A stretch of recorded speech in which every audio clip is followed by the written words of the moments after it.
A lot of people say that, it's the American Legion, it's just a private bar. Bars are about profit. We're about service.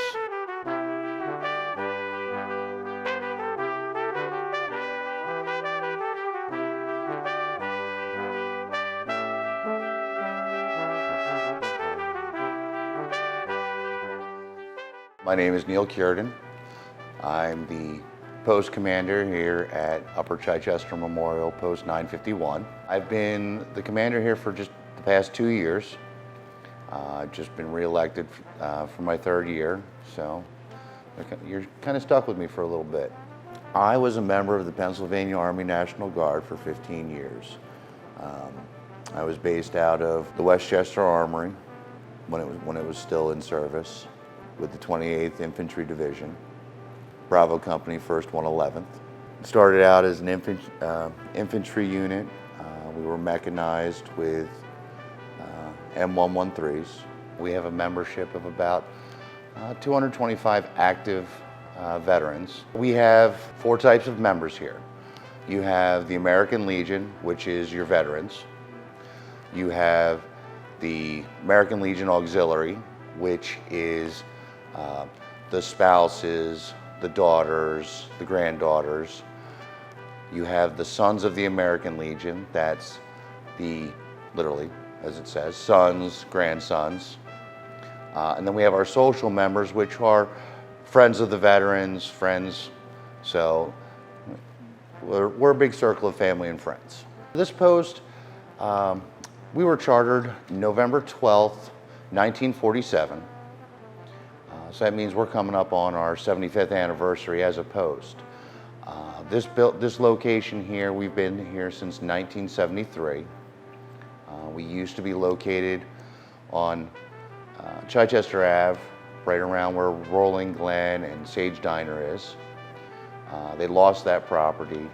They ran out of a garage for a couple years, and then this building came up. This is the old Ogden Fire Hall.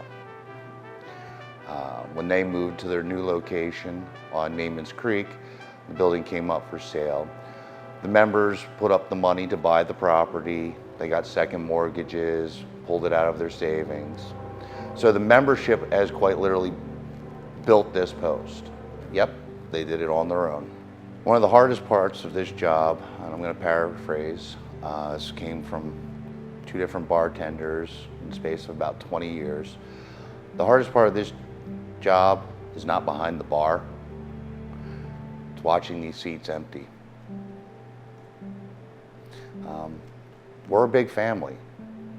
We dysfunctional, we argue, we let politics get involved, we let public events get involved, but in the end, we're one big family. A lot of us consider this our second home. My wife and I certainly do. The membership, a lot of them come in here. This place is therapy for a lot of us. This is a place where the veterans can relax a little bit. You're talking to peers about your experiences, not just in the military, in life, every little thing. So I've learned a lot that way. I've passed on some of my own knowledge. I'm diagnosed with PTSD. Since coming here, this has been therapy for me as a member, as the commander. So I've learned to relax, let loose, not be on my guard so much. I still have my moments, but it's helped me socialize. I've learned how this place is as family. Quite literally, as I said before, this place was built by family. We've got legacies here. We've got the Shaws, the Winslows, the Gordiers, the Urbans, the Timneys, the Lupis, and now my family's been added into that as well. This does help. It does help, because as I said, we have the experience. We know what people have seen. We know what they've been through. Part of my job here is, I'm not just the commander, I'm a therapist. a social worker. We help people with their processes going through the Veterans Administration. The American Legion has helped me immensely with that to get to my full disability level. It's not all fun and games. We sit here, we run bingo, we play shuffleboard, we play pool, we have dartboard, but mainly this is a social outlet for people. So initially, one of the bartenders took the first call. They didn't know all the details, didn't write down all the details. Just gave me a number and said, oh, they're looking for something for a TV show. So I made the call back, got connected with someone from HBO out in California. So they were working through the Sun Center here in Aston. We had someone come out and they scouted the location, took pictures outside, inside, got some of the history. So then a couple weeks went by and they decided, yes, we wanted to use our location. So this was all post-COVID for the first quarantine. So it was explained to me that they had other locations that they had originally looked at, but they were either no longer available or it was outside the Sun Center's safe range. So the way that works is, say they've got a 20-mile radius that they can go outside, that they can work in without having to re-quarantine the whole crew. So it was more cost effective for them to look for something more local. And the architecture of the building, they said, was something like what they were looking for. So they asked if they could shoot here. Now, the responsibility of this place is on my shoulders, but we're very democratic here. And I needed the will of the people, so we brought it up at our next meeting, and the people decided that, yes, we want to do this. So moving forward, they came in, and they told us a little bit about what they wanted to do. Now, they only used our exterior for the shot. We became the Mountain Forest Lodge. So what they did is they came in when they decided to shoot. That was December 3rd. First thing they did, they came in and they sanitized us. They had a member who came in with a big tank, sprayed the whole place down. Their arts crew and set design crew came in. They put the facades on the outside of the building. They removed the mailbox, added the Mountain Forest Lodge sign, did some minor electrical work, made sure all of our lights were working right. They took care of all that. They repainted our door, little things like that, just to, make it how they wanted to see it. So we were in, the first episode, and the third episode, just the exterior. We got our 5 seconds of fame. We were thrilled. We were in the trailer. We were happy.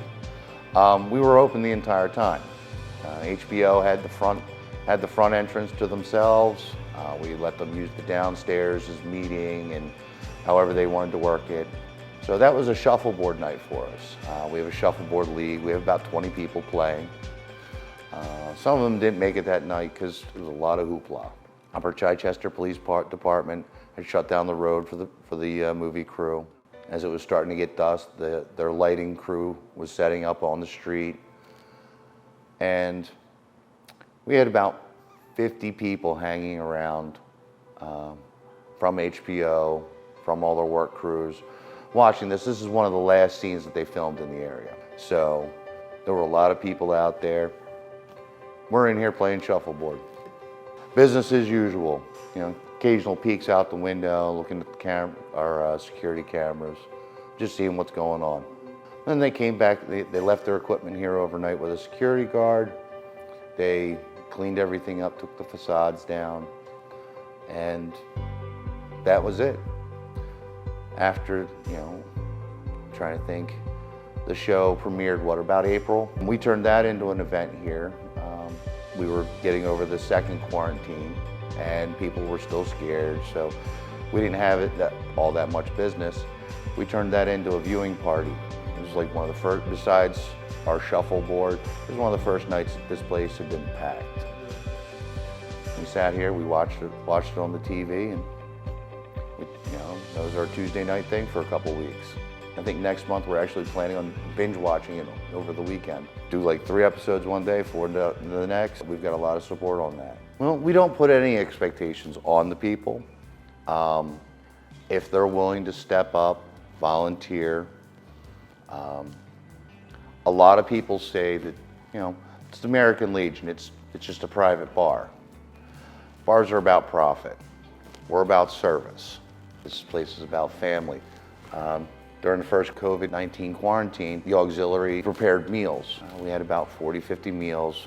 By the end of the day, we had about 8 left. We put this out on social media, it was passed around. Over the Christmas season this past year, we were closed down, obviously, because of the governor. And we traditionally have a children's Christmas party. Now, we couldn't have the Christmas party as usual, but we did convince Santa to sit out in the parking lot, and we did a drive-by for the kids. We also collected a large amount of toys. There was a teacher who worked in the Chichester School District that came and got a number of toys for underprivileged kids. We gave a lot of the families that were living down in the hotels in Delaware. We brought a bunch of toys down to them. So we're about service. So one of the big things we do is we honor the veterans. We do that mainly by having this place open. But our big things during the years, especially on Memorial Day, we replace the flags and the grave markers for veterans at Longcroft Cemetery every year. We try to get it done before Memorial Day. This year the weather didn't cooperate. So that's one piece we do. We also go to the local memorials on Memorial Day, perform a service there, honoring our veterans. We go up to the Quaker Cemetery up on Meeting House. The point there at 452 and Chichester Ave, right by Lower Chichester's municipal building. There's a memorial across the street from Don's on the old school building. We have the memorial right here out front.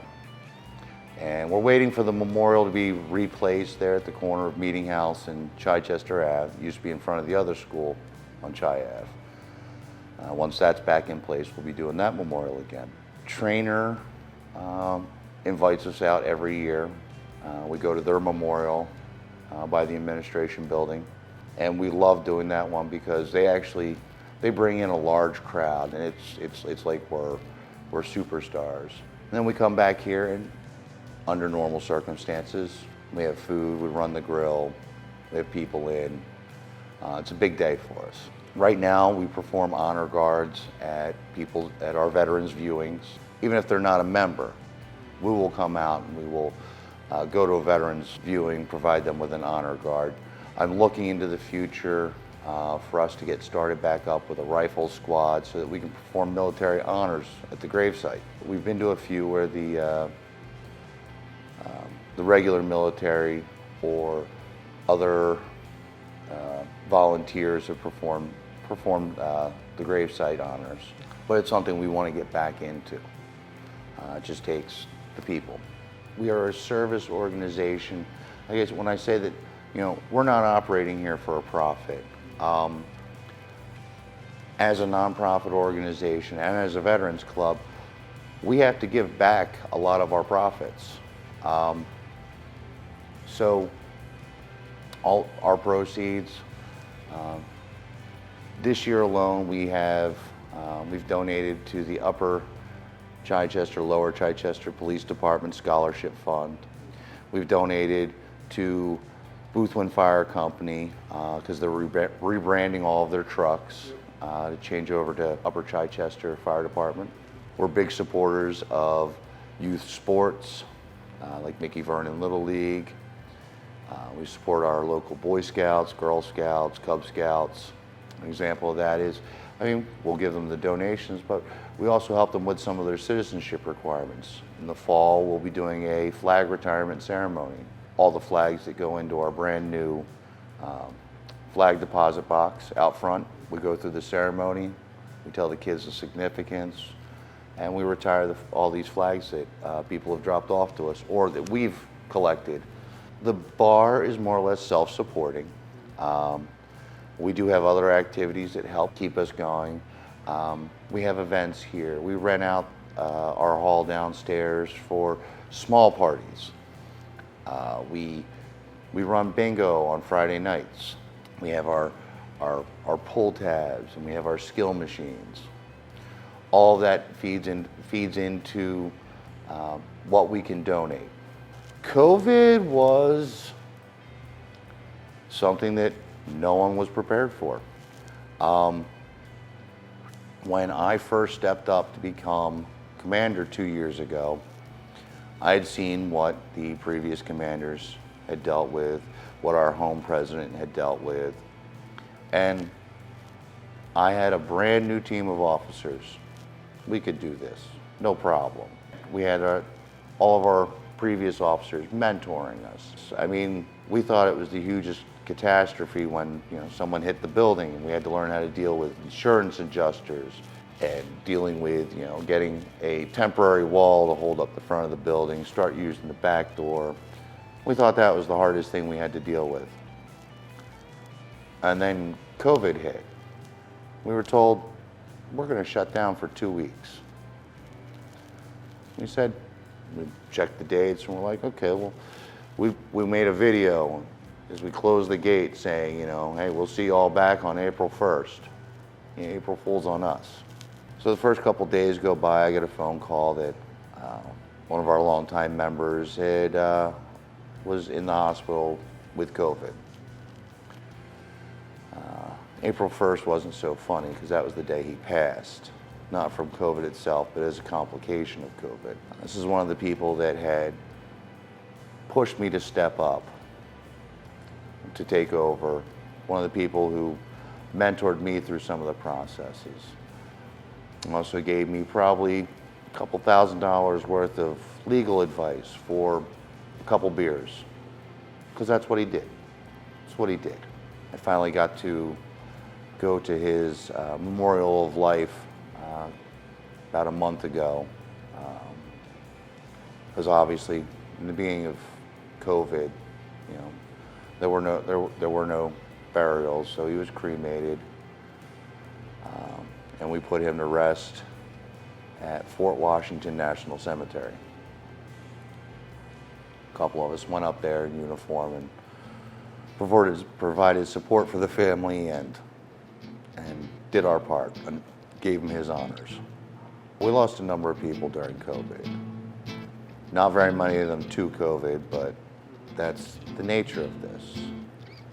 But we've bounced back. We're doing well. I'd say we're thriving. American Legion across the board, though, I think one of the biggest challenges we have is getting this new generation of veterans in. I understand this. I went through this. Some people get in while they're still in the service. We don't have any major military installations in the area, in the immediate local area. So that puts a little bit of a hamper on us. We don't have the active members that are still in service. And then the ones that are coming home, that get out of the service, or the ones that have decided that they're settling in the area after they've gotten out of the service. A lot of the younger ones are like, hey, why would I go to the American Legion and hang out with a bunch of old vets? Or they're in the mentality of, I just got out. I don't need to be reminded of this anymore. I'm living my life. Or they're raising their family and they don't have the time. Like I said, this is an escape for us. This is a place that has the mentoring, the therapy, and then helping people through some of their other processes, like the Veterans Administration, going through that process. A lot of things that we put out, we help people with understanding what's going on with their deployments and the different health issues. Like the Vietnam era was Agent Orange. The first Gulf War was Gulf War syndrome. My generation of veterans coming through Iraq and Afghanistan now. It's the burn pits. The burn pits, that's how we got rid of our trash over in Iraq. You dig a big pit, all the trash goes in it, and throw some diesel, and just we burned all the trash. Didn't matter what went in there, that's the problem. Everything from medical waste, batteries, God only knows. So a lot of that's coming back now to haunt people with intestinal problems, stomach problems, lung issues. That's the current generation's boogeyman. During my time with the National Guard, we had taken a trip to Germany to augment the opposing forces at the Command Maneuver Training Center, Hohenfels, Germany. We basically got to play the bad guys that were training up to go to Bosnia at the time. A few years later, the 1st and 111th deployed to Kosovo, take over the multinational brigade force there. So I was near the city of Pristina and Jelani. So that was 2002. As we were training up, that's when the Iraq invasion kicked off. And then 2009, we deployed to Iraq out of Camp Taji, which is north of Baghdad, as a striker brigade. We went over as a brigade level, and the National Guard took over an area of operations, and I'd say we did a good job while we were over there. I was in country for about 9 months, so a 1-year deployment with the train up. We basically, train up for 3 months, get certified to deploy, and then go in country. Then we came back home. And about a year later, I got out. So I did 15 years. What was like the hardest part about the transition from that 15 years of your life? Well, as the National Guard, you've probably heard the saying, 1 weekend a month, 2 weeks in the summer. We're basically citizen soldiers. The rest of the month, we're students, workers, all across the spectrum. From my infantry, we had cooks, we had mechanics, we had contractors, students, you name it. Now going through the deployments was a little different. We're away for a year from our families, from our homes, our jobs. It's a slightly easier transition than someone getting out of the military, the active military, and coming to civilian life. It's another thing that the American Legion helps with, is that transition process. I can imagine you've seen it all, like from all different angles, just from people who come here. I have. I've had a lot of different. In my 2 years, I have to deal with mostly the older veterans. Like I said, the problem is getting the younger veterans to come in. Dismissing the notion that we're a bunch of old heads. Change is difficult, obviously. My go-to spot, when I can get a seat there, is the top corner of the bar. I can see everything that's going on in here. Now, of course, half the time I've got a book in hand at the bar, because that's just the way I am. But I'm still hearing it all, and still see everything. And as the old timers have told me, that was traditionally called Battleship Row. That's where all the old post commanders used to sit. And it just has that place of authority, I think, here.